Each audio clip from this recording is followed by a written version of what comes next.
রাসূলুল্লাহ সাল্লাল্লাহু আলাইহি ওয়াসাল্লামের চরিত্র সম্পর্কে চরিত্র জানতে চাও তাহলে এতটুকু বুঝো তার চরিত্র হচ্ছে কোরআন।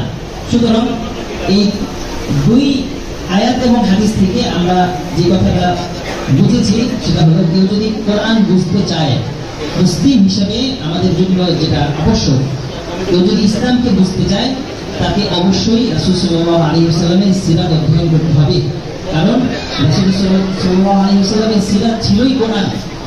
তো আমার অনুরোধ থাকবে সকলের প্রতি যে আমরা যতটুকু শুনেছি এগুলো নিজেদের জীবনে বাস্তবায়নের চেষ্টা করি। পাশাপাশি আমরা অনেক কম শিক্ষার্থী রয়েছি, বরং আমরা অনেক উচ্চশিক্ষিত মানুষের মধ্যে এমন কম মুসলিম পাওয়া যায় যারা রাসূল সাল্লাল্লাহু আলাইহি ওয়াসাল্লামের জীবনী গ্রহণযোগ্য উল্লেখযোগ্য গ্রন্থ থেকে শুরু থেকে শেষ পর্যন্ত অধ্যয়ন করেছেন। এই জন্য সকলের প্রতি অনুরোধ থাকবে আমরা বাজারের সেরা সবচেয়ে গ্রহণযোগ্য বইগুলো থেকে আমরা ধীরে ধীরে অল্প অল্প করে রাসূল সাল্লাল্লাহু আলাইহি ওয়াসাল্লামের জীবনী অধ্যয়ন করব যদি আমরা ইসলামকে বুঝতে চাই। আল্লাহ তাআলা আমাদের সকলকে কবুল করুন, আমাদের এই অনুষ্ঠানকে কবুল করুন, যারা আয়োজন করেছেন সকলকে আল্লাহ তাআলা কবুল করেন। আয়োজন করেছেন সবাইকে আপনি কবুল করেন। আল্লাহ সবাইকে যে সঠিক বুঝ আমাদেরকে নসিব করুন। আল্লাহ আমাদেরকে সিরাতুল মুস্তাকিমের হিদায়াত দান করেন। ওয়াসসালামু আলাল মুরসালিন আলহামদুলিল্লাহি রাব্বিল আলামিন। আমিন বিরহমাতিকা ইয়া রাহমান।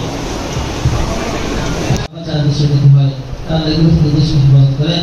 আল্লাহ সব রকমের শত্রুদের ষড়যন্ত্র থেকে দেশকে হেফাজত করেন। আল্লাহ আমাদের সবার মনের নেক আশা পূরণ করেন।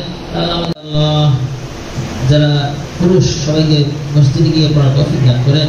আল্লাহ এখানে মা বোন যারা আছেন আল্লাহ সবাইকে আপনি মুত্তাকি পরিবেশন হিসেবে কবুল করেন এবং সেই অনুযায়ী আমাদের জীবনকে পরিচালনা করার তৌফিক দান করুন।